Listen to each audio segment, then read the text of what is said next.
કેમ છો બધા મજામાં?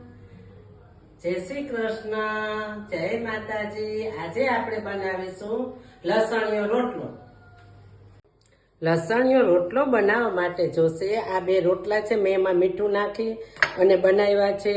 આ લસણ છે, આ તો સિંગ તેલ છે અને આ કોલસો છે। આની સિંગ તેલની જગ્યાએ તમે તલનું તેલ લઈ શકો છો, બહુ સરસ લાગે છે। આમ લસણીયો રોટલો બનાવવા માટે આપણે આ રોટલાનો સાવ ઝીણો ભૂકો કરીશું અને આ લસણ તો મેં ઝીણું સંભાળ્યું છે અને આ કોલસાને આપણે ગેસ પર મૂકીશું અને એકદમ લાલ થવા દેશું।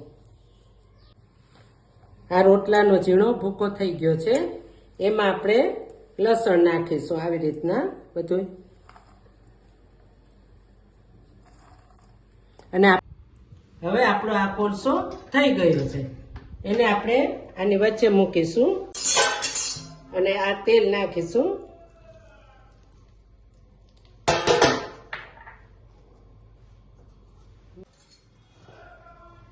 આ કોલસો કાઢી લેશું આપણે અને આ આપણે મિક્સ કરીશું।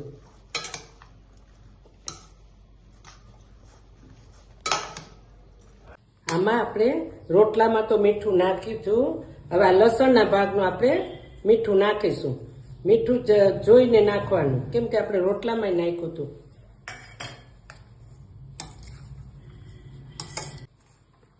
આ રોટલો તૈયાર છે, આપણે એને ડીશમાં સર્વ કરીશું।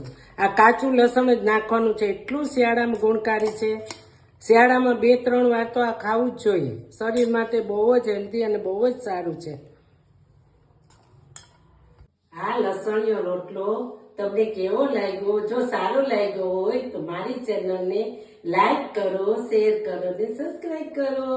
જય શ્રી કૃષ્ણ, જય માતાજી, આવજો।